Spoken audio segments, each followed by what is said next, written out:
They didn't scream. They didn't fight. They just told me to sit on the log and wait. Said they'd be right back with the picnic basket. Said the cooler was too heavy and they needed to grab it from the truck. And then the engine started. And then it never came back. I sat there for a full hour before I let myself believe what had just happened. That Justin, my son, and Lynn, his perfect, tidy wife, had driven away. That they'd brought me out here, miles deep into Sequoia woods, not to enjoy a Sunday lunch, but to leave me. To die. To disappear. I was 74 years old. My hip hadn't healed since the fall in April. I had no phone, no cane, no bag. Just my sweatshirt, my walking shoes, and the nothingness of trees around me. The first thing I felt was shame, like I'd done something wrong, like maybe I had misheard them. Maybe I had said something they didn't like that morning, about Lynn's awful cooking or the way Justin never visited me without asking for money. Maybe I was just old and bitter and impossible, like Lynn said last Christmas. Then the shame gave way to heat. It was mid-September, but the sun was strong, the kind that tricked you into forgetting summer had technically ended. I moved into the shade of a pine and sat on the roots, trying to piece together my next step. "Okay, Edna," I whispered to myself. "Think." But my mind wasn't good at sharp things anymore. I used to be a notary. Worked for 35 years in the same dusty office on Mill and Main. Back then, my mind was quick. I could spot a forged signature in seconds. But now I forgot words sometimes, names, directions. I hadn't driven in over a year, but I hadn't forgotten betrayal. Justin's truck had pulled away around 11:30. It was past 1 now. They weren't coming back. And if they'd taken my phone out of my purse on purpose, and I knew now they had, then they weren't planning on being found out either. That's when the second thought hit me. The insurance. 2 months ago, Justin had started asking about my policy. Innocently, of course. "Hey, Ma, you ever look at those things lately? You know, in case something happens?" He'd asked to see the papers. Said he just wanted to be prepared. I didn't think much of it at the time. I even laughed, told him it was under the old freezer in the garage. And just last week, Lynn asked if I'd changed my beneficiary after Dad died. I thought she meant well, thought it was her strange way of showing care. But now, sitting in the dirt, my bones beginning to ache in that way they do when something terrible is happening, I understood. They thought it would be quick, that the bears or the cold or a missed step would take me, that they could tell the police I'd wandered off, that I was old, that people disappear all the time, that it wouldn't matter because really, who cared about one old woman? I wasn't crying, not yet, not even scared. I was furious, and that fury was what got me up. The pain shot through my right leg the second I tried to stand. Sharp and electric, like fire lacing through my thigh. I bit my lip and waited for the wave to pass. Then I tried again, slower this time, using the tree trunk for support. My hand dug into the bark. I pulled myself upright, inch by inch. It took me 20 minutes just to find a rhythm to walk, but I did. One foot, pause, the next. My breath coming fast. My teeth clenched. The forest didn't make it easy. There were roots like ropes, fallen branches, uneven slopes. I fell twice before I made it to a clearing. My palms scraped, my knee bleeding through the denim. But I got up. Every time. I told myself to follow the sun. West. Always west. That's where the road had to be. Around 4, I found a small stream. I drank from it, like an animal. Cupped the water in my hands and let it spill down my front. I sat there for a while. Not long. Just enough to catch my breath. Then I moved again. I walked until night came. The cold settled fast. I'd forgotten how cruel the air gets when the sun disappears. I found a hollow under a low-hanging pine, gathered fallen leaves around me, and laid down stiff as a plank. I didn't sleep. My mind was on fire, too loud to rest. It kept saying the same thing over and over. They left you to die. Your son left you to die. I waited for the animals to come, for fear to sink in, for the will to give up. But none of it came. Only this. If I survive, they lose. If I crawl out of here alive, I'll take it all back. I stayed awake the whole night, my breath visible in the dark, the woods speaking in rustles and snaps. And when the first light came, thin, gray, holy, I stood again, and I walked. By morning, my body had stiffened into one solid ache. It wasn't just pain anymore. It was weight. Every breath felt like pulling gravel through my chest. But I was alive, and alive meant moving. The forest around me had changed colors overnight. Morning mist clung to the underbrush, pale and cold, and the air smelled of pine and iron.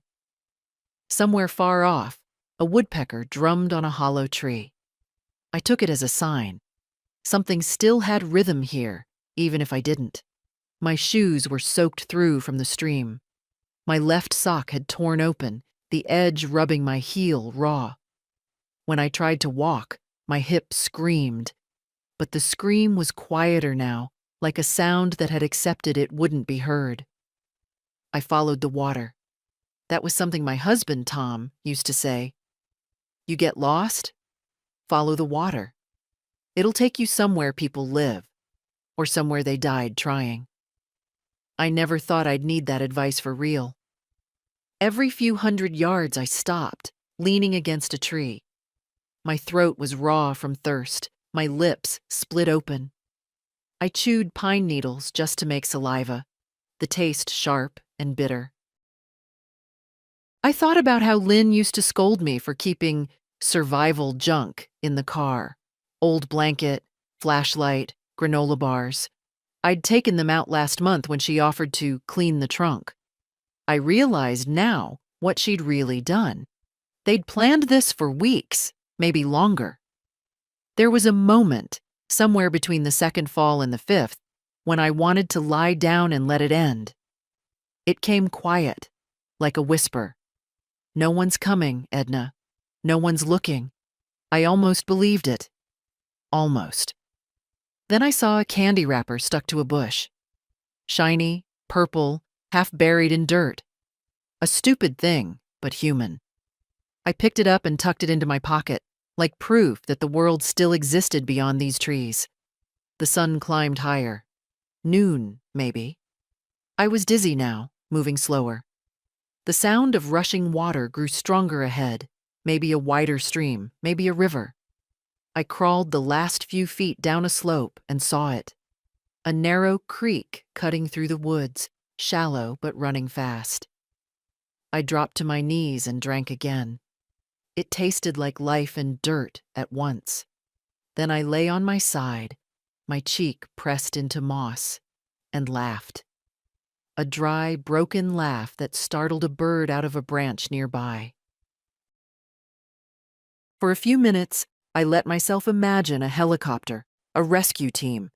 The news headline, "Elderly woman found alive after 3 days in wilderness." But even in my fantasy, no one came for me. Justin wasn't searching. Lynn wasn't crying. They were probably already making calls to the insurance office, pretending to be heartbroken. I sat up, my fingers shaking. "Not yet," I whispered. "You don't get to win yet." That's when I remembered the road. Before we'd turned onto the forest trail, we'd driven past a gas station and a faded green sign, County Route 17. I'd seen it only for a second, but it had been west of the rising sun. If I could keep walking west, I'd hit it again. It sounded ridiculous. But ridiculous plans were all I had left. The next hours were a blur of motion and falling. The forest floor turned to rock and roots. Once, I slipped and hit my shoulder hard enough to make my eyes blur. I thought I heard someone calling my name. I answered, but it was only the wind through the branches, cruel and soft. By evening, I stumbled into a small clearing. There was something there, a cabin, or what was left of one. Roof caved in, door hanging sideways. But it had 4 walls and a shadow from the wind. I crawled inside like an animal. The air smelled of rot and old smoke. A metal cot stood in the corner, rusted but still solid. I sat on it, my legs trembling. On the floor was a tin can, a broken lighter, and a torn magazine from 2004. I couldn't light a fire. My hands wouldn't obey. But I found a blanket, stiff and dirty, and wrapped it around myself anyway. That night, I let myself cry. Not because I was scared, but because I was angry. Angry that I'd spent a lifetime making it easy for them, signing checks, paying mortgages, forgiving every little disrespect as stress. Angry that I'd been too polite to notice when love had turned into convenience. Somewhere in the dark, something howled. I froze, holding my breath. The sound faded. Just a coyote, maybe, or the forest laughing. I whispered into the silence. You should have made sure I was dead, Justin. Then I closed my eyes and rested my head on the cold metal frame. The last thing I remember before drifting off was the shape of the trees through the hole in the roof, dark against the bruised sky. I made myself a promise then. Tomorrow, I find the road. Tomorrow, I crawl if I have to. Tomorrow, I start taking everything back. When I woke, it was from the sound of my own teeth chattering. The blanket was damp from dew. Dawn light leaked through the cracked boards like thin fingers. I was still in the same broken cabin, but my body felt older by 10 years. My tongue was swollen from thirst. My right leg had turned the color of clay. For a minute, I thought I'd died during the night. Then I tried to move, and the pain reminded me I hadn't. Every joint screamed. My hands were cut and blistered. My palms looked like the bark of the trees I'd clung to. But my mind was sharper now. Hunger does that to you. Strips you clean, leaves only what matters. I sat up, slow, counted breaths. 1, 2, 3. The world didn't spin this time. That was progress. I needed food. Water I could find again, but without food I'd fade before I reached any road. I searched the small shelter. Nothing. Only the tin can, half full of rainwater. I drank it all. My reflection rippled in it. An old woman's face, dirt-streaked, eyes hollow but alive. Tom's voice came back to me then, clear as if he were standing right behind me. You always were stubborn, Edna. Too stubborn to die easy. He used to say it whenever I worked through a fever or patched the barn roof myself, because Justin wasn't good with ladders. I smiled. Even now, he was right. I used one of the cot legs as a walking stick and left the cabin. The air outside was sharp, almost metallic. The forest smelled different in the morning, wet and raw. Steam rose from the ground where the sun touched it. I followed the light again. West. Always west. By mid-morning, I found a patch of blackberry bushes, wild and tangled. Half the berries were shriveled, but some were still good. I ate with shaking hands, thorns tearing my fingers. The sweetness nearly broke me. Tears came then, but quiet ones. Tears of life.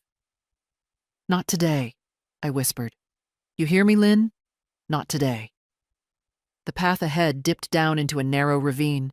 Rocks, mud, roots, nature's trap. I almost turned back, but the slope pointed the same direction I needed, so I started down, steadying myself with the stick. Halfway through, the earth shifted beneath me. I went down hard, rolling, dirt filling my mouth, shoulders screaming. When I stopped, I couldn't move for a moment. The sky spun. A trickle of blood slid down my neck. It took me 5 minutes just to get to my knees again. The walking stick was gone. My right wrist felt wrong, maybe sprained, maybe worse. But the air was different here, less thick.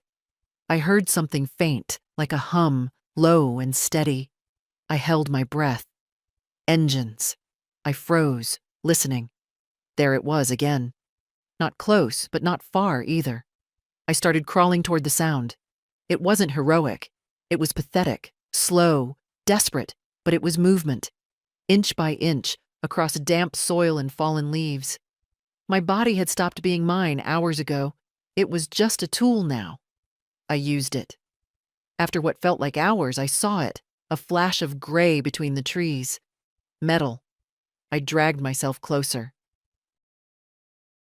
A road. Narrow, cracked, but real. I laughed then. A dry, broken sound that scared a crow off the guardrail. I made it, but the road was empty. No cars, no people, just silence and the faint buzz of insects. My laugh turned to a sob. I sat on the shoulder, breathing in dust and exhaust ghosts. And for the first time since that morning in the woods, I let my mind drift home. I pictured the house on Laurel Street, the lilac bush Tom planted before he died, the chipped mailbox with my name still half-painted, E. Howell.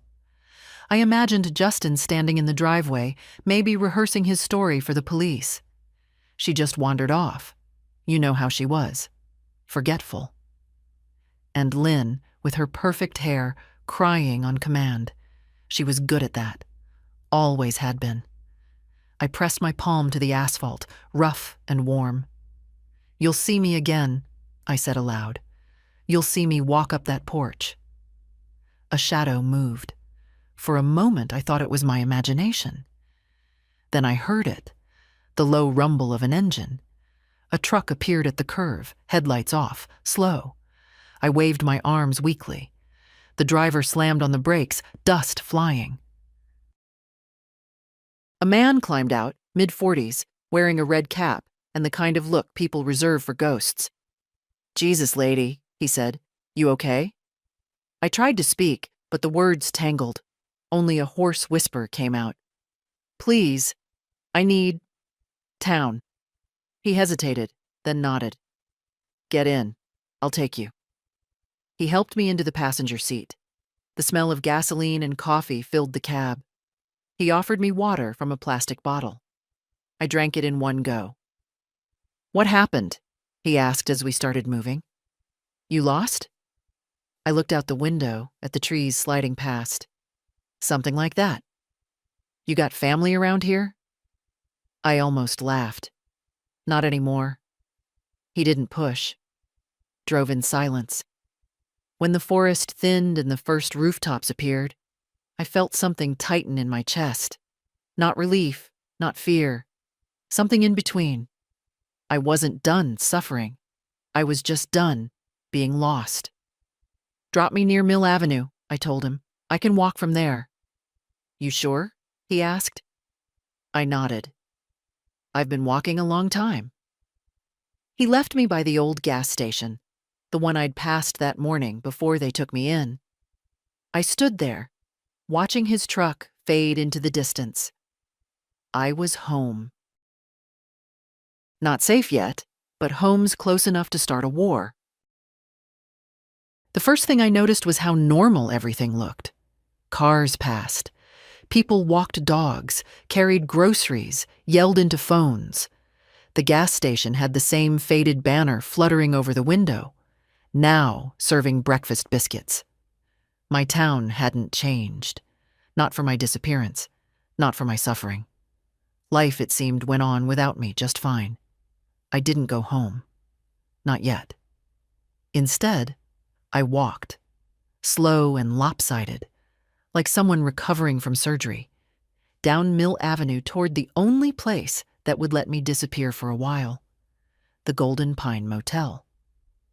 It had been there since the 70s, still had the same cracked neon sign and flower pots with plastic geraniums. I hadn't stepped inside in over 20 years, not since Tom's brother came to visit and drank too much to stay in our house. The man behind the desk didn't recognize me. That was good. "You need a room?" he asked, glancing at my dirt-streaked clothes. "Yes," I said. "Just a night." He didn't ask questions. Maybe I looked like someone who'd run. Maybe I did. The room was cold, smelled of bleach and old air. I peeled off my shoes, wincing as the skin of my heel stuck to the sock. I didn't cry. I just sat on the edge of the bed for a long time, watching the old TV in the corner without turning it on. I could have called someone, the police, the local station. But I didn't. Not yet. Instead, I opened the motel drawer and found a thin notepad with a stubby pencil. I started writing, not a letter, not a confession, a list. What I gave them: $42,000 for Justin's failed business, the house, still in my name, but for tax reasons they paid the bills, the Toyota Camry. I stopped driving Lynn's dental surgery. The pool installation for the grandkids who never visited. Power of attorney signed 3 years ago under pressure. My insurance policy, updated 6 months ago, Justin listed as beneficiary.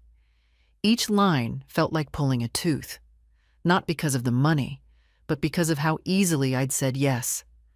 I used to tell myself it was love. That's what mothers do. We help. We give. We stay quiet. But now every yes felt like a nail, and they'd use those nails to build my coffin.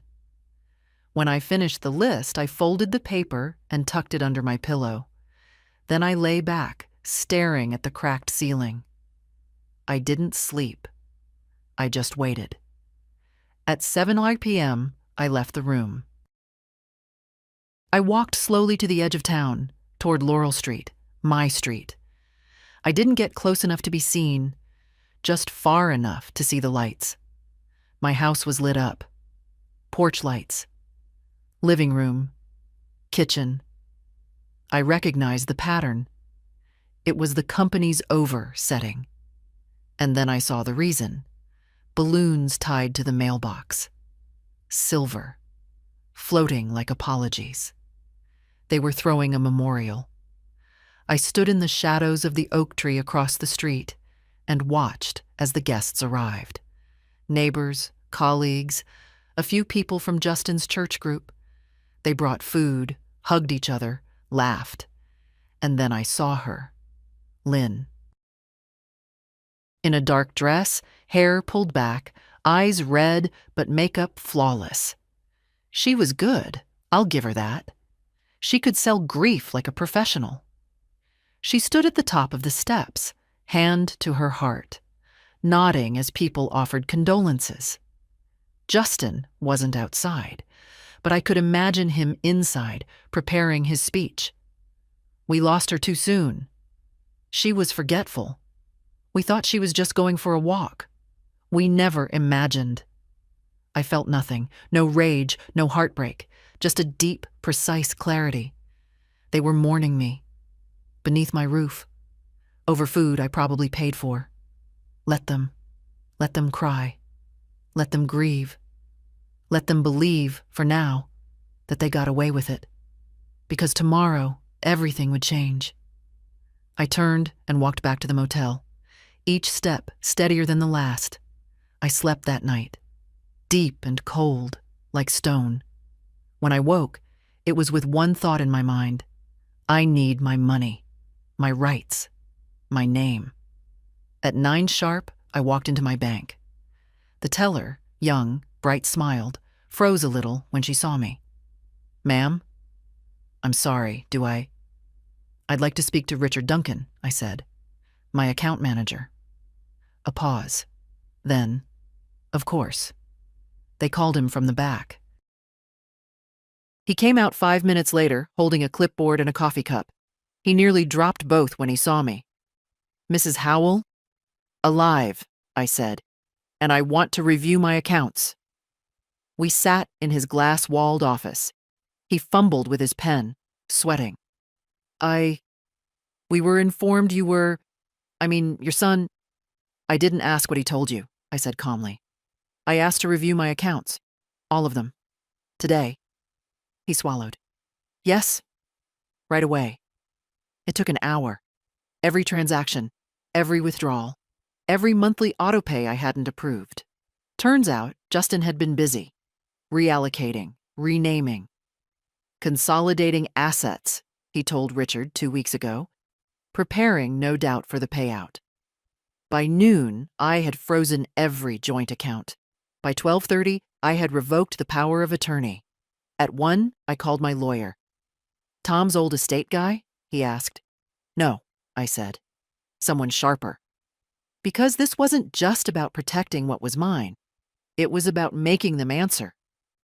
By 2, I was back in my motel room, holding a manila folder full of papers. Legal ones, real ones. Power, not performance. I hadn't decided yet when to show up. Not at dinner. Not at church. No. I'd wait for the day they thought they'd won. The day the check arrived, and then I'd walk through that door. Not a ghost, not a victim, but a reckoning. By the time I left the motel, 2 days had passed. I'd washed the dirt from my face, trimmed my hair with the motel scissors, even borrowed a pale cardigan from the thrift store next door. When I looked at my reflection in the bathroom mirror, I almost didn't recognize myself. There was something in my eyes that hadn't been there before. Stillness. Not forgiveness. Just the kind that comes after you stop asking for it. I took a cab to the other side of town. I didn't tell the driver where I really lived. "Near Maple and 7th, I said. "The White House with the lilacs." He nodded. Didn't care. I was grateful for that. People who don't care are useful when you're planning to come back from the dead. The air was heavy, thick with the promise of rain. I asked him to stop half a block early. My hip ached when I climbed out, but pain felt different now. Less like suffering, more like proof. Proof that I'd survived. The first thing I noticed as I turned the corner was the banner. "In loving memory of Edna Howell, 1949 to 2023. They'd strung it across my porch. I stopped walking. Just stared. My porch. My name. My death. They'd even used the picture from Tom's funeral. The one where I'd worn the blue scarf he'd bought me in Savannah. They must have taken it off the wall in my bedroom. In the driveway, Justin was talking to a man in a dark suit. Insurance representative, I guessed. His posture gave it away. The polite lean, the practiced nod, the fake sympathy. Lynn hovered near them, hands clasped, eyes moist. She played her role beautifully. I stood behind the neighbor's hedge, watching. Justin was clean-shaven now, hair slicked back, wearing the jacket I'd given him for his last birthday. He looked younger than he was. He'd always been good at looking presentable when it mattered. The man handed him a document. Justin signed it without hesitation. "That's it," the agent said. "Once the check clears, you'll receive confirmation by mail. I'm sorry again for your loss." Justin's voice was smooth, calm. "Thank you. She was a wonderful woman." I almost laughed. A wonderful woman. The kind you abandon among trees. When the man drove off, Lynn turned to Justin, her smile dropping the second the car disappeared. "So, how much?" "Enough," he said. "More than enough." I watched them walk inside. Lynn's arm looped through his, my son and his perfect wife. planning their new life on my bones. I stayed outside until the rain started. Cold drops, thin and unrelenting. Then I walked to the end of the street and sat at the bus stop. A woman next to me, middle-aged, carrying a grocery bag, offered me a tissue. "Funeral?" she asked softly, nodding toward the house. I hesitated. "Something like that." She smiled kindly. "My mother's anniversary was last week. I still expect her to call sometimes. Silly, isn't it?" "Not silly," I said. "Just human." That night, I went back to the motel, turned on the TV for the first time. The local news was on. "Tragic story continues as family and friends mourn the disappearance of 74-year-old Edna Howell," the anchor said. "Authorities have not ruled out an accident." They showed my picture, my house, my son's fake grief. I watched it all, silent. Then I turned the TV off and sat in the dark. It wasn't grief I felt. It was a strange, simmering satisfaction. They'd built a perfect lie, and I was going to burn it, one truth at a time. The next morning, I went back to the bank. Richard had done his job well. The accounts were frozen. The life insurance flag was under investigation. The legal trail had begun. Then I called my lawyer, Ms. Pierce, sharp as glass, 40, eyes like a hawk. I'd found her through a recommendation from the motel clerk's cousin, of all people. Small towns have their uses. She listened carefully as I told her everything, every transaction, every document, every manipulation. She didn't interrupt. When I finished, she said quietly, "Mrs. Howell, if even half of this is true, it's attempted murder." I nodded. "They won't see it that way." She adjusted her glasses. "Maybe not, but the police will, especially when they find out who filed the insurance claim." "I don't want them in jail," I said. "Not yet. I want everything back first." Ms. Pierce smiled slightly. "Then we'll start with the house."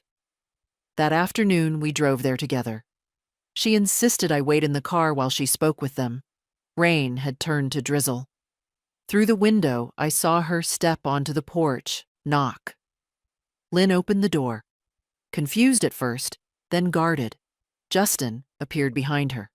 They talked, short, tense. Ms. Pierce handed over an envelope, legal notice. I couldn't hear what was said, but Lynn's face changed color 3 times. Justin's jaw tightened. He looked out toward the street once, his eyes skimming over the parked car without recognition. Then Ms. Pierce turned and walked back. Calm, composed. She slid into the passenger seat. "They have 72 hours to vacate," she said. I stared at the windshield, at the wet reflection of my porch. "Good." "You'll have to appear at the hearing," she added, "to confirm identity." I smiled faintly. "I'll be there." That night, I slept with the envelope on my bedside table. The rain tapped the window. For the first time since the woods, I felt something close to peace. Not the soft kind. The kind that comes before a storm. Tomorrow, they would know. Tomorrow, the dead woman was coming home. The courthouse smelled like lemon polish and old arguments. I sat on the wooden bench near courtroom 3B, a folder on my lap, my fingers resting on its edge. Around me, people whispered, scribbled, clicked their pens. Divorce hearings, small claims, probate disputes. But me? I was here because I'd come back from the dead, and I had paperwork to prove it. "Mrs. Howell?" The bailiff's voice was calm, polite. I stood, my knees stiff but steady. "Yes." He opened the door. "They're ready for you." Inside, the courtroom was almost empty. Just a judge, a clerk, and Ms. Pierce beside me. At the other table, Justin and Lynn. Justin's head snapped up the moment I stepped in. His mouth opened, then closed. I watched the blood drain from his face. Lynn didn't turn. Not right away. She just stared straight ahead, hands folded like a girl in church. But I saw her shoulders stiffen, as if she'd felt a ghost brush past. The judge glanced down at the document before her. This hearing concerns the verification of identity for Mrs. Edna Howell in relation to property and insurance claims initiated by third parties. Is the petitioner present? I am, I said, voice even. Justin blinked, then stood abruptly. Your Honor, this is insane. She's... He faltered. Couldn't say it. Alive, I finished for him. I'm alive. Lynn finally looked at me then. Her eyes scanned me like I was some street performer pretending to be something I wasn't. She didn't say a word, but I saw it in her face. Fear. The judge didn't smile, but her tone softened. We'll begin by confirming your identity, Mrs. Howell. I handed over my birth certificate, social security card, driver's license, expired, but mine. Ms. Pierce passed the medical record from the urgent care clinic I'd visited the day after escaping the woods. Photos of injuries, police report filed that morning, all lined up, page after page. The judge reviewed everything silently. Justin sat like stone. Only once did I see him glance at Lynn, and that glance said everything. This wasn't part of the plan.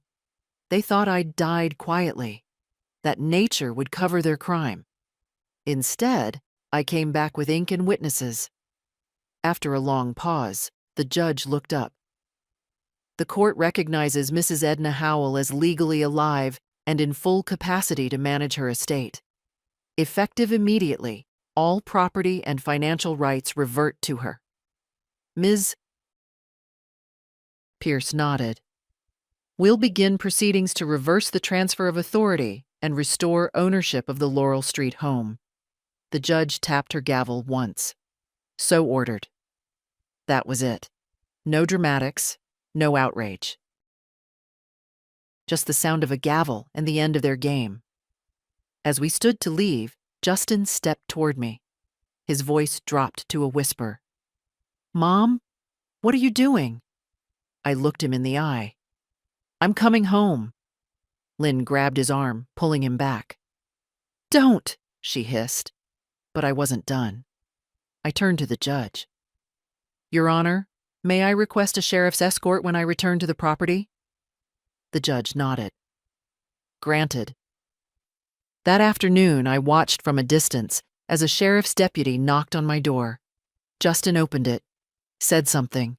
The officer handed him the same notice Ms. Pierce had already given. Lynn stood in the hallway, arms folded, not moving, not speaking. They had 48 hours left. I didn't go back to the motel. I checked into a small inn near the library, walked the block myself, sat on a bench outside the old bakery and watched people pass. Nobody recognized me. Or maybe they did and weren't sure if they were seeing a ghost. That night, I wrote again. Not a list this time. Not facts. A letter. To my granddaughter. To Maggie. If they've let you believe I died, I want you to know the truth. I didn't. They left me. But I came back. And I didn't come back for revenge. I came back to remember who I am. You always saw me, even when they didn't.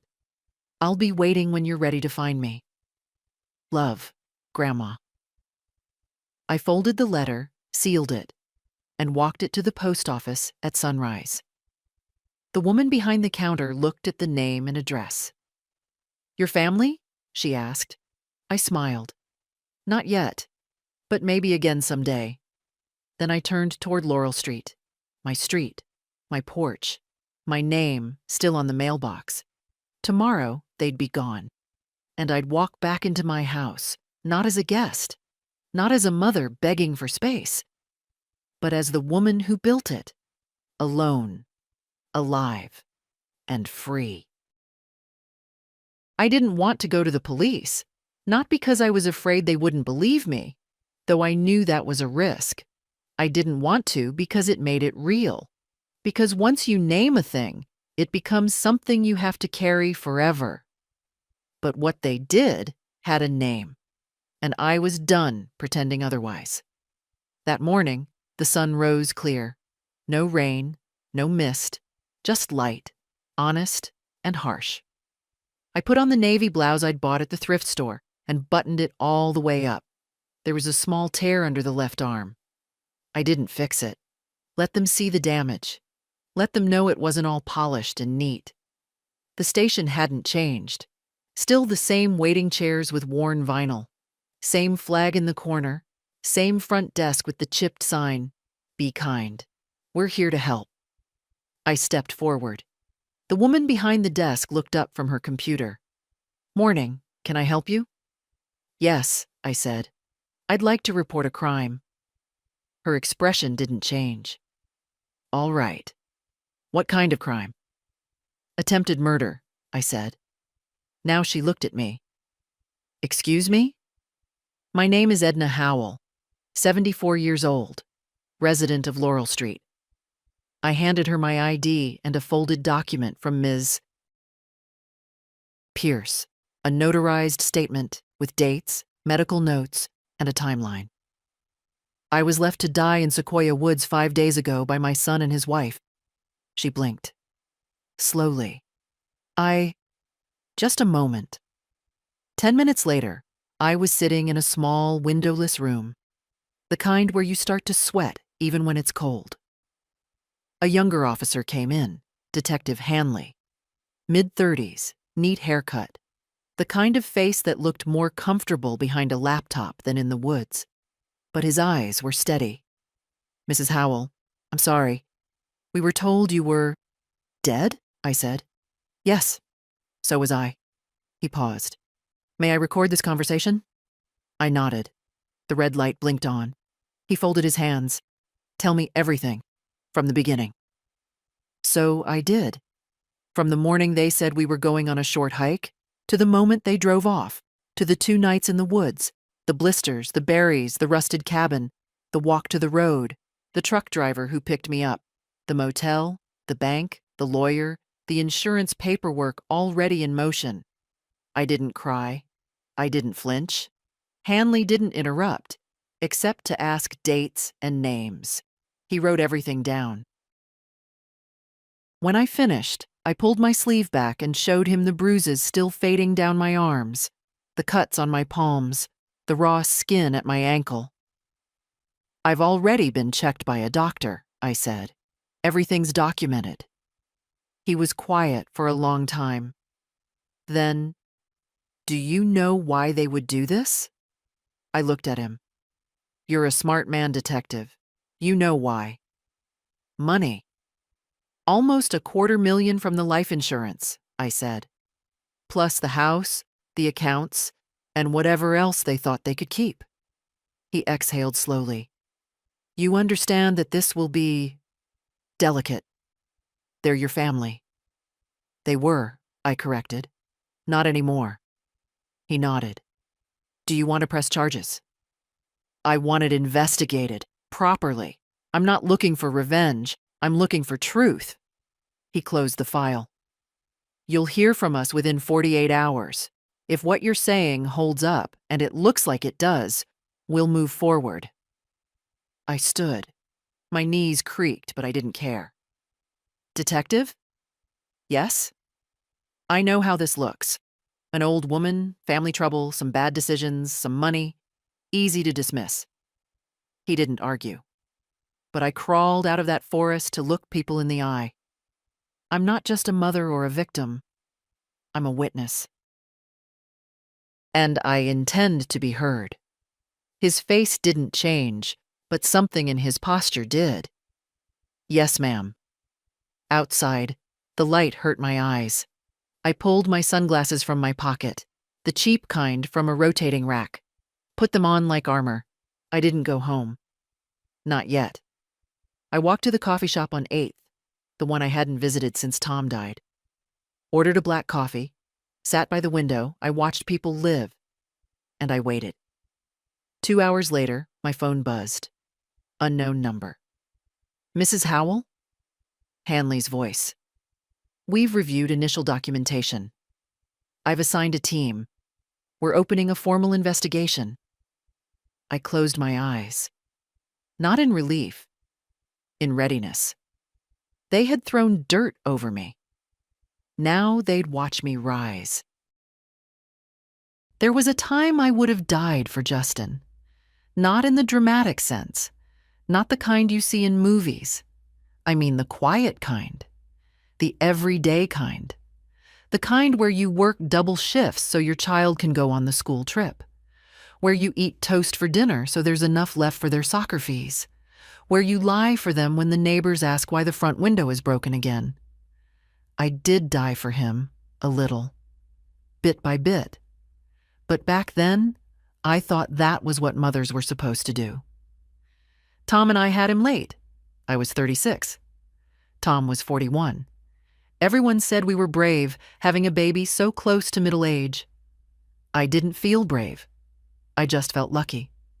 Justin was a soft baby, always warm, always reaching. He used to sleep curled against my side like he'd never need anyone else. When he was 4, he told me I made the best pancakes in the world. When he was 8, he said he'd buy me a house with a gold roof one day. When he was 12, he cried when I left for a weekend training seminar. When he was 16, he stopped talking to me unless he wanted something. I told myself it was normal. Teenagers pull away. They come back. But Justin never came back. Not really. He got into community college, then dropped out after a semester. Got a job at an insurance firm. Moved out when he was 23. Not far, just 20 minutes away. But it might as well have been another planet. He stopped calling. Stopped visiting, unless he needed something. Money, usually. The first time he asked for a loan, it was small. Just $200, Ma. My paycheck's late. Then it became $500. Then $2,000, then $10. I gave it. Always. I had savings, I had Tom's pension, and I had the memory of a little boy who once made me a card that said, "You're my best friend, Mommy. Forever." I kept that card. I still have it. Folded in half, tucked into my Bible like a pressed flower from another season. Then came Lynn. She arrived like a gust of perfume and hard opinions. She smiled too wide and hugged too short. She said things like, "Oh, isn't that adorable?" when I showed her the quilts I made. Said I should downsize because stairs weren't safe at my age. Justin changed around her. Or maybe he just became more himself. She handled everything. His emails, his bills, even his phone sometimes. "We're just trying to simplify things," she said once. You know how scatterbrained he gets. But I knew better. They took over my house 1 inch at a time. First it was just them staying for a weekend while their place was fumigated. Then a month, because the kitchen needed repairs. Then suddenly, I was living in the guest room, and they were managing the property. She changed the furniture, painted the walls, threw out my teapot, said it was cracked, said it was unsafe. They never asked, and I never stopped them. I told myself I was keeping the peace, that Justin was under pressure, that Lynn meant well, even if she grated. But somewhere deep inside, I felt it. The slow erasure. It started with space, then routines. Then decisions, then names. He stopped calling me Mom, started calling me Edna when we were around her friends, said it was more modern, said Mrs. Howell sounded too distant, but Mom made people think I was older than I looked. I smiled, laughed it off, told myself it didn't matter, but it did. Because the day someone erases your name is the day they start forgetting you're a person. When they asked me to sign over financial rights, just in case something happens, I hesitated for the first time. But they brought papers. They brought coffee. They brought charm. And I told myself again, it was fine. I had nothing to hide. That was the last time I saw Justin's eyes look at me with anything like warmth. After that, every interaction had an edge. Did you remember to pay the property taxes? Have you refilled your prescriptions? Are you still writing checks to the church? That's not smart, Ma. He called me Ma when he was annoyed. Only then. Then came the insurance policy. Let's just update it, Lynn said sweetly. It's outdated. You still have Tom listed as primary. I looked at her. Tom is dead. She smiled, like I was slow. Exactly. So we'll list Justin. You know, for safety. That was the moment. The one I didn't admit even to myself. I saw it in her eyes. Not love, not care, intent. And I signed anyway. Because some part of me still wanted to believe I mattered. Still hoped he remembered those pancakes, that gold roof promise, that crayon card in my Bible. But promises fade, and sons forget. That's what I thought when I woke up in the woods, lips cracked, throat dry, leg twisted under me. That's what I thought as I pulled myself toward the light. And that's what I knew now. With my body back, my name restored, my porch reclaimed. They hadn't tried to kill me because they hated me. They'd done it because I'd become inconvenient. Because they thought I had no more use. But they were wrong. I was still here. And for the first time in my life, they were going to see who I really was. Without kindness to hide behind. Without love to protect them. Without silence to save them. No more mother. No more bank. No more ghost. Just me, Edna Howell. They were still there when we pulled up. The U-Haul was in the driveway, the back door open. 2 suitcases stacked beside it, but nothing packed inside. The curtains were still drawn, porch lights off. Mail untouched. They weren't preparing to leave. They were waiting for someone to change their mind. I didn't. The sheriff's deputy stepped out of the car first. Young. Quiet. By the book. Ms. Pierce followed, calm as ever, holding a copy of the court order in her hand. I was the last to open the car door. I took my time. My foot touched the driveway like a promise. The deputy knocked. No answer. He knocked again, louder. Then, "This is sheriff's office. You've been given formal notice. Time's up." We heard movement. The sound of blinds shifting. Then the door opened.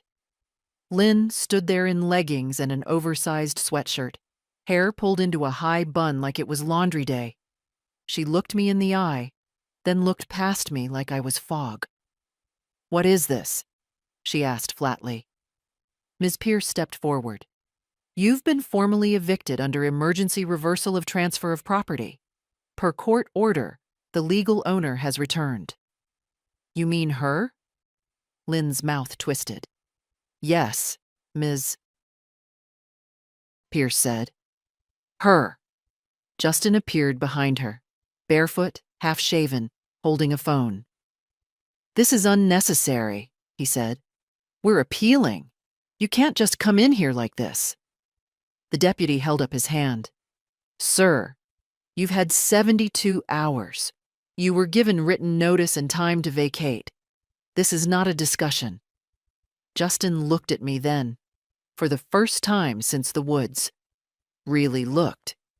He didn't say my name. He didn't ask how I was. He didn't say sorry. He said, "You're ruining everything." I almost smiled, because it was true. They hadn't just counted on my death. They'd built a whole life on it. And now I was standing in the doorway with a court order and 2 witnesses, alive and unblinking. "I'll wait outside," I said calmly. "You have 20 minutes. Lynn crossed her arms.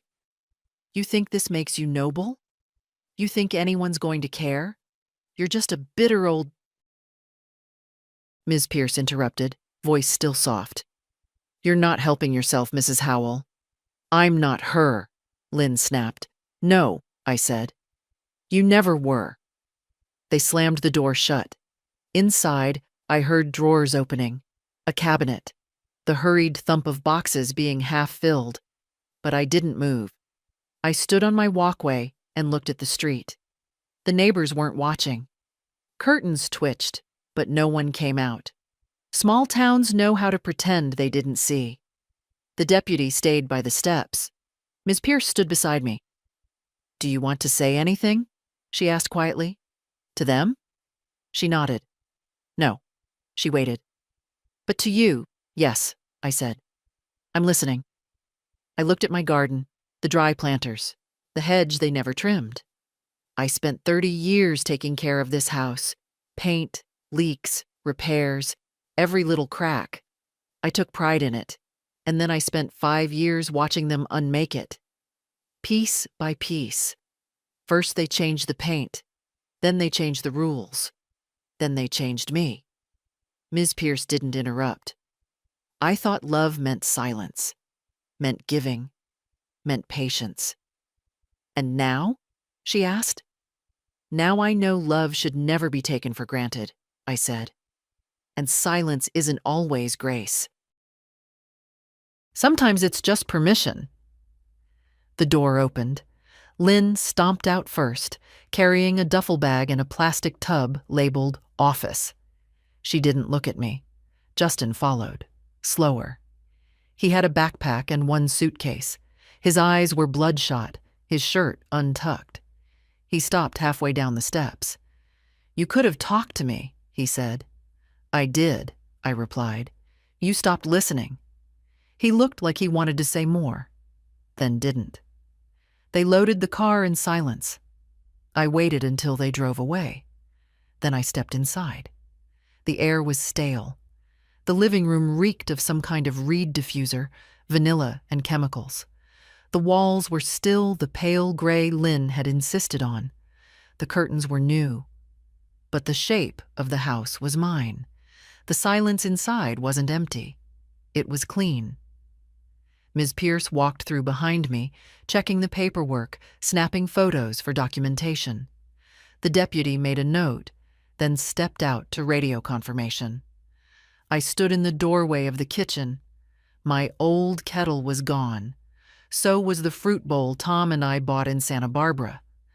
The photo wall had been replaced with prints of trees and quotes in cursive. One read, "Family is everything." I took it off the wall and set it gently on the counter. Then I opened the back door and let the air in. Later, after they all left, I made tea.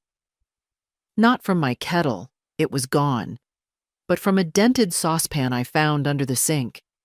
I drank it standing in the yard, next to the lilac bush. It hadn't bloomed in years. Maybe it would next spring, maybe not.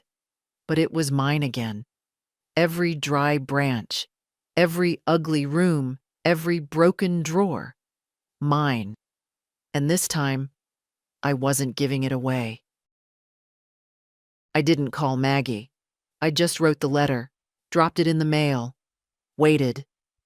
I didn't expect her to come. She lived 2 states over now, college, job, her own life, and she hadn't visited since the year after Tom died. But 3 days after I reclaimed my house, there was a knock at the door. Not the doorbell. A knock. Soft, uncertain. I opened it, and there she was. 24, maybe 25 now. Hair darker than I remembered. A ring in her nose. A small suitcase at her feet. We stared at each other. She was the first to speak. You're alive. I nodded. Looks that way. She swallowed. Her eyes filled, but didn't fall. I thought they were lying. They were. I mean, I hoped. But they said. She trailed off. Looked behind her, like maybe she still wasn't sure she wasn't dreaming. Come in, Mags, I said. She stepped inside slowly, like the air might shatter if she moved too fast. She stood in the hallway, looked around. They changed everything. They tried, I said. She dropped the suitcase. Then she turned to me and hugged me. Tight. No words. Just warmth and pressure and that smell I used to know. Shampoo and notebooks and something young I couldn't name anymore. I didn't cry, but I felt something crack open in my chest. We sat in the kitchen. No big talk. No explanations yet. I made tea. She poured honey into hers like she used to as a kid. Way too much. I watched her do it and felt, for a moment, like time had hiccuped. Then she said quietly, "Tell me what really happened." So I did. Not all at once. Not as a speech. Just piece by piece. I told her about the woods, the log, the truck pulling away, the night under the trees, the stream, the way the sky looked when I thought I was going to die, the cabin, the road, the motel, the list. She didn't interrupt. Not once. When I got to the part about the house and the courtroom and the look in her father's eyes when I stepped inside, she leaned forward, her hands curled around the mug like she needed it to stay grounded. And when I finished, she sat back, quiet, still, her face unreadable. Then, I always knew something wasn't right. With them? She nodded. Even when I was little. He wasn't like you. He didn't see people. She looked up. You were the only one who ever did. I didn't know what to say to that. So I didn't. I'm not surprised they tried, she said. But I'm still angry. Not at you. At them. For thinking they could erase you. They almost did, I admitted. But you came back. I didn't do it to punish them, I said. I did it because I remembered who I was. She looked at me, eyes shining. You're my grandmother, that's who. I smiled. Still am. For as long as you want me to be. She reached into her bag and pulled out a notebook. I started writing about you. After they said you died. I didn't believe them. But I needed a place to put it. She opened to the first page. Read aloud. She was the only woman I ever knew who made silence feel safe. She made her own jam and never wore perfume. She smelled like laundry and old books, and something else I never had a name for, but still miss when I wake up alone. I listened. And this time, I let the tears come. Because I'd spent so long being unseen. So long thinking I'd been wasted on people who didn't want me. But this girl, this woman, she remembered. And maybe that was enough. We spent the rest of the afternoon fixing the porch light, rearranging the living room, finding the old quilts in the attic where Lynn had stuffed them into a plastic tub labeled "Donate." We hung one over the back of the couch. I want to stay a few days, Maggie said.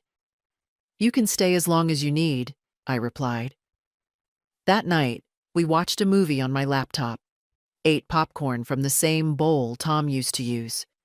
She fell asleep halfway through, curled under the quilt. I sat beside her and watched her breathe. Not everything broken can be fixed. But some things come back. Not because you chase them, but because you survive long enough for them to find you. I got the call on a Wednesday morning. Maggie was still asleep upstairs. The floor creaked the way it always had. Familiar. Honest. I was drinking my tea by the kitchen window when the phone rang. Unknown number, local area code. I knew before I answered. Mrs. Howell? This is Detective Hanley. We need you to come in today, 11 a.m. He didn't ask. He told, which meant the case had moved. Am I being charged? I asked. No, ma'am, but we need your official statement on record for the case. And there are questions. that part, he said carefully. Questions. I said I'd be there. I didn't wake Maggie. I left her a note on the kitchen table. Back by noon. Make coffee like I showed you. Low heat, long brew. There's bread in the fridge. Love you. Then I got dressed. Dark slacks, white blouse, wedding ring still on. Not for sentiment, for clarity. I'd built a life. It had weight. Let them see it. The station smelled like it always did. Bleach, paper, and something faintly sour. Detective Hanley met me at the door. This way, he said. We sat in a small interview room. 2 chairs, 1 table, no glass, no drama. But the tape recorder was there. He clicked it on. Date, Wednesday. Time, 11:06 a.m. Officer present, Detective Matthew Hanley. Interviewee, Mrs. Edna Howell. Purpose, formal statement regarding alleged attempted homicide by family members Justin Howell and Lynn Howell. He looked at me. Ready? I nodded. He started slow. Walk me through that morning, the hike. I told him everything again, this time with more detail.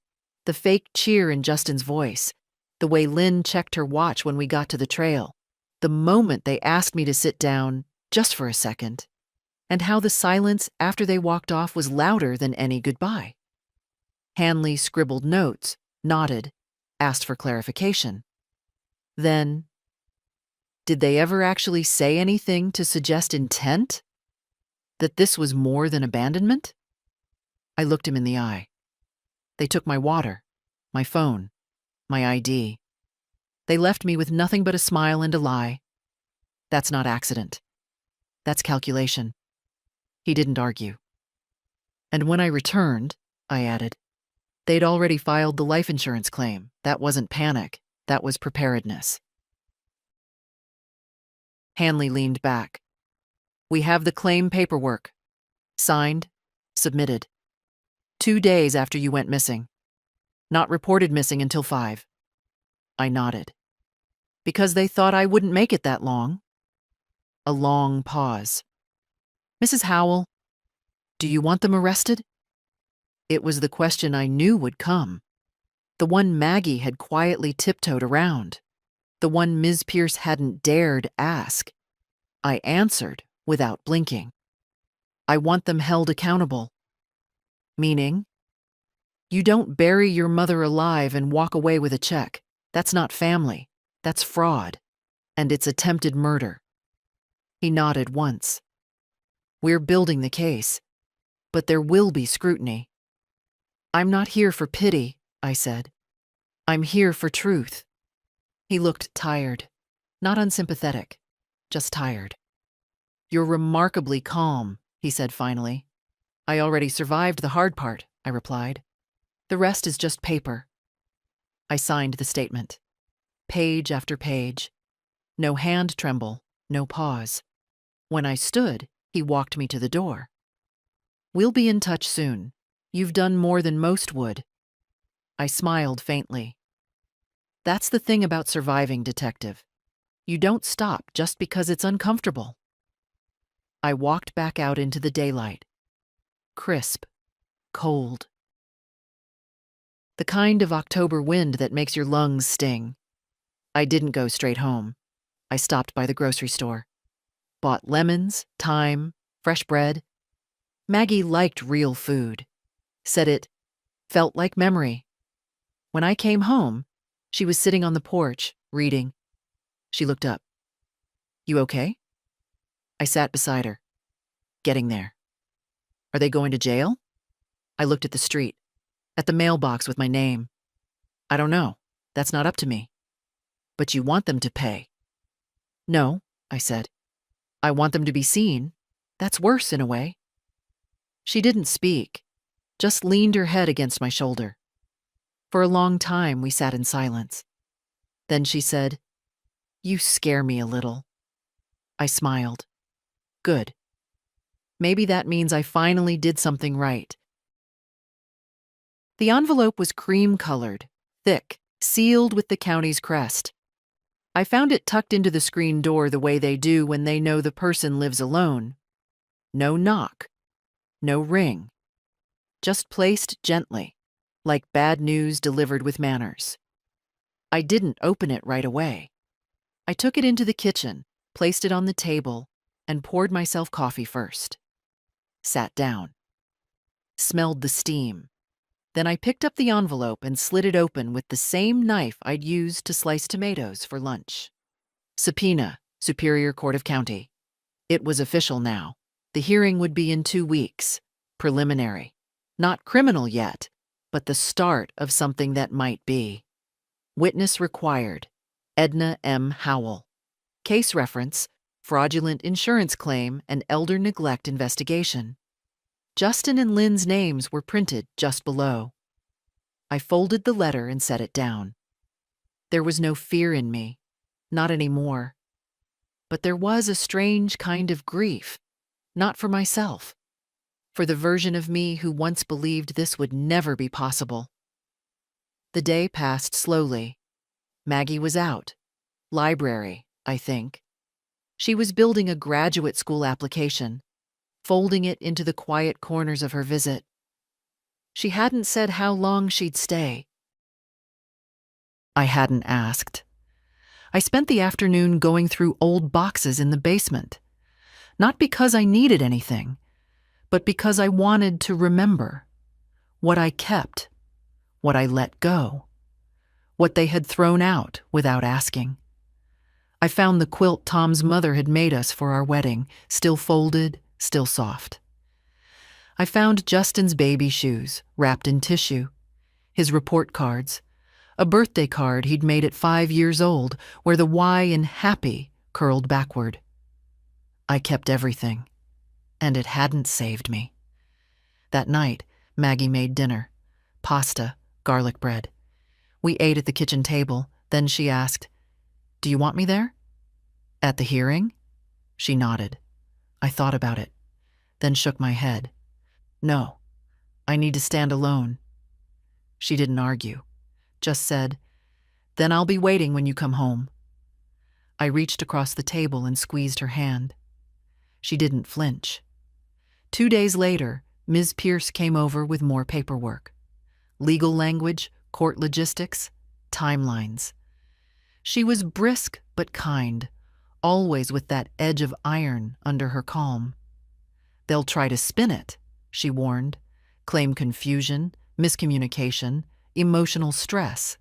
Say they thought you wandered off, that you'd shown signs of cognitive decline." I smiled faintly. "Let them. You have medical records, neighbors who saw you healthy before the trip, bank statements, security footage, motel logs, and teeth marks in my palms," I added. "But yes, I have evidence." She looked at me. "Do you want to testify fully or just submit a statement?" "I'll testify," I said. She nodded once. "Good."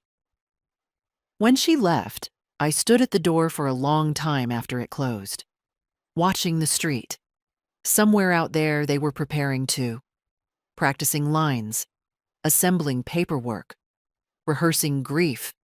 They wouldn't expect me to be steady. They expected the woman they buried, and that woman was gone. I was the one who came back. And this time, I wasn't coming to beg. I was coming to tell the truth. The courtroom was small. No jury, no cameras. Just a judge, a clerk, 2 lawyers, and the sound of old wood creaking under every step. I sat at the witness table. Ms. Pierce sat behind me. Across the room, Justin and Lynn. She wore beige. He wore regret, poorly ironed. The judge looked over the files, flipped a page, cleared his throat. "This hearing concerns the legitimacy of an insurance claim filed in the name of Edna Howell, presumed deceased and later found alive. The court will hear testimony to determine whether sufficient grounds exist for referral to the district attorney." He looked at me. "Mrs. Howell, you may begin." I didn't shake. I didn't rehearse. I just told the truth. I went into the woods with my son and his wife on October 18th. They said it would be a short walk. It wasn't. They brought snacks and water for themselves. They told me to rest. Then they walked away. I never saw them turn back. I paused, just long enough for the room to feel it. They left me, on purpose. I had no phone, no ID, no food. I waited 12 hours. I crawled for 2 days, found a cabin, found a road. A man picked me up, drove me to town. I went to the bank. The insurance had already been filed. They were planning my funeral before I even found water. Justin didn't look at me. Lynn crossed her legs, then uncrossed them. The judge asked, had there been prior conflicts? Reasons they might claim confusion or misjudgment? I nodded once. Plenty of tension. I wasn't convenient anymore. I'd given them money, power of attorney, the house, my insurance policy. After that, I was just, wait. Lynn's lawyer stood. Young, sharp suit, voice too smooth. Mrs. Howell, is it possible your memory is affected by trauma? That you may have misunderstood your son's intentions? I looked straight at him. My memory is affected, yes, but not by trauma. By the smell of pine needles and rot. By sleeping on dirt with a bruised spine. By the sound of their voices fading into nothing. Objection. The judge raised a hand. Let her finish. I leaned forward, quiet. They didn't forget me. They didn't lose me. They left me, and then they lied. Ms. Pierce rose next. Can you confirm that the insurance policy was updated 6 months prior? Yes. And who suggested the change? Lynn. She said it was outdated. She smiled when she said it. Maggie would later tell me she watched the transcript on the public docket site. Read every word. She smiled when she said it. That's the line she remembered most.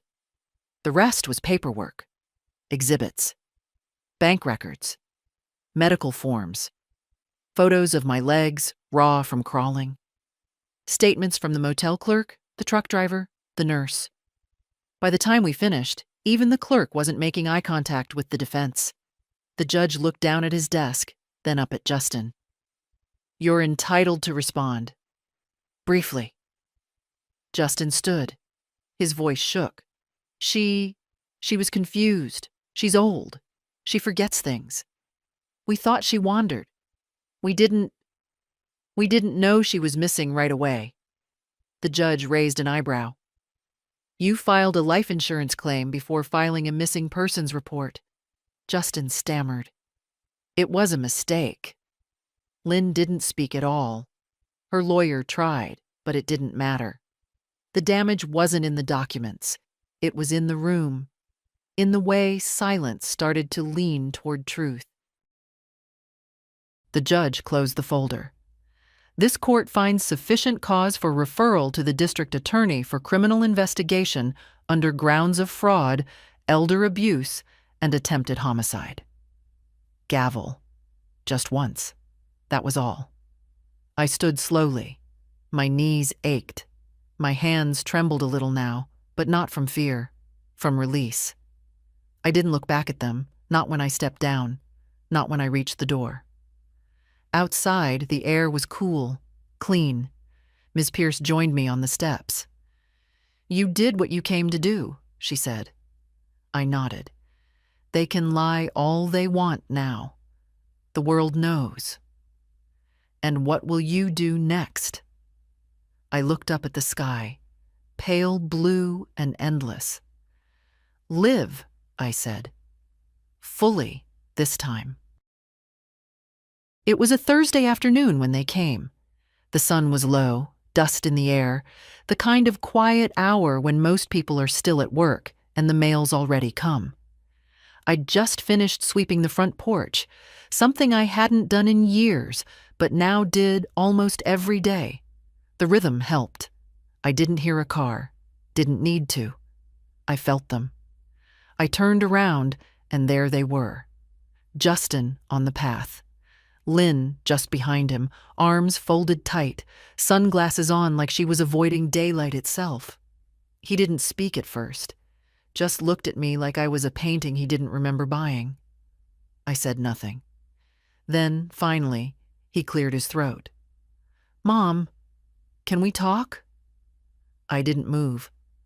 "About what?" He shifted his weight. "About everything. I just think maybe we should Try what?" I asked. He flinched at the sharpness, though I hadn't raised my voice. "Look, I know how it looks," he said quickly. "But we were scared. You were forgetful, wandering sometimes. We thought maybe it was dementia." "You thought dementia comes on in the woods?" I asked. Lynn stepped forward then. "We didn't plan anything, Edna. You're twisting it. You were slowing down. You fell asleep during conversations. You left the stove on once." "I remember," I said. "You brought it up for weeks." "We were worried," she insisted. "People make mistakes when they're trying to protect someone." "You filed a death claim," I said. She looked away. "That was a mistake." "No," I said calmly. "A mistake is forgetting someone's birthday. This was a decision." Justin's voice dropped. "I didn't think you'd make it out." There it was. He said it quiet, almost like he didn't mean to say it aloud. I watched his hands, shoved in his pockets now, not shaking, not clenched, just still, like he'd finally run out of stories to tell himself. "I'm not here to scream," I said, "not to shame you. You already did that yourselves." "Then what do you want?" Lynn asked. "Nothing," I said. "I don't want a thing from you." They were quiet then. Long, slow silence. The kind that used to fill the house when Tom was still alive and trying not to say what he really thought of Lynn's cold smile. Justin looked up. "I just thought you might forgive us." "Forgiveness," I said, "is for people who say, 'I was wrong,' not for people who say, 'I had reasons.'" He looked like a child then, a grown man in a shirt 2 sizes too stiff, trying to shrink into himself. I took a step forward. "You want to know what I remember most?" I said. "It's not the hunger, not the cold, not even the crawl." I paused. Let the wind move past us. "I remember how quiet it was after you left me. How it didn't surprise me." He blinked. "Mom?" "No," I said. "You don't get to say that anymore." Lynn turned. "We shouldn't have come." "You're right," I said. They started back toward the car. But before they reached it, I added, "I hope you both find something better to be than what you've been." Lynn didn't turn. Justin did. Just once. "I loved you," he said. I nodded. "I know. Once." They drove off. The tires didn't even crunch loud enough to be dramatic. I stood there for a long time after. Not angry, not empty. Just done. Later that evening, Maggie found me on the porch. "They came?" she asked. "They left," I said. She sat beside me, hand on mine. "Did it help?" I thought about it. "No." But it didn't hurt. We watched the sky shift from pink to gray. The air smelled like dust and old grass. "They'll never understand," Maggie said. "They don't need to," I replied. "They just need to stay gone." And they did. I didn't hear from them again. No more letters, no calls, no lawyer tricks. Just absence. The clean kind. Sometimes that's the best peace you get, and sometimes it's enough. I didn't rebuild my life. Not the way people talk about it, like it's a house you put back together with better nails and newer wood. I just picked up what was still mine. The quiet. The mornings. The sound of my own breath when I wake up without needing to be needed. Maggie stayed through winter, said it was just for a while, but she never set a date to leave. She worked from the library, made dinner most nights, filled the house with that soft noise only young people bring. Music I don't know the words to, laughter through a closed door, footsteps overhead when I forget what day it is. We never talked much about Justin and Lynn after that. They drifted into the background like a bad painting you forget to take down. The police case lingered, slow and cold, like most things that touch money and family. Charges were pending. I didn't chase them. I didn't check the status. I had nothing left to prove. One day, in early March, I sat on the back porch with Maggie and asked her, "What do you think happens to people like them?" She shrugged. They find someone else to take from, or they finally run out of people. I nodded. And what about people like me? She looked at me, soft-eyed and certain. You keep the door locked, and you open the window. That spring, the lilacs bloomed for the first time in 4 years. I don't believe in signs, but I sat beside them one morning, breathing in their scent like something old I thought I'd lost.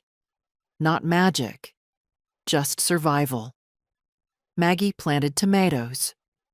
We painted the kitchen. She found my old recipe cards and made copies. I bought new curtains, not beige, yellow, with white thread like sunlight you could fold. And the house, my house, started to sound like mine again. Not busy, not loud, just honest. One evening, I stood in the bedroom I used to be locked out of. I ran my hand across the dresser. The dust was gone. So were the perfume bottles Lynn left behind. I opened the drawer and placed 3 things inside. The letter I'd written Maggie. The court document restoring my ownership. A photograph of Tom and me on the porch, years ago. His hand on my back, my eyes closed against his shoulder. Not for memory, not for legacy, for truth. Because if this house is ever emptied again, I want someone to know. I was here. And I didn't go quietly.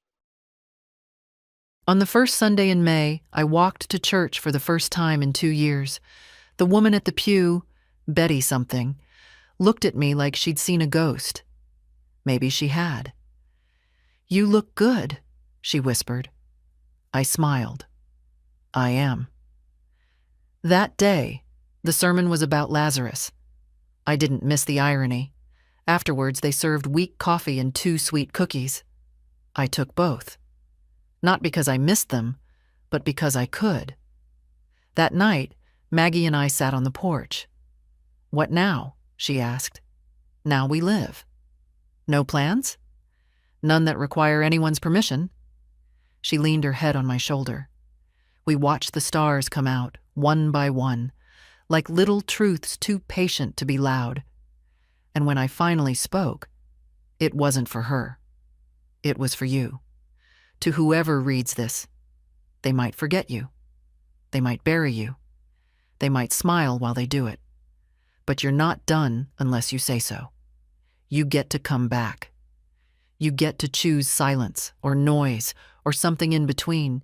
You get to keep your name, even if you have to crawl for it, especially then. So take it. Take it all back. And when they ask how you did it, say nothing. Just live. If you felt this, share it. Someone out there is still crawling.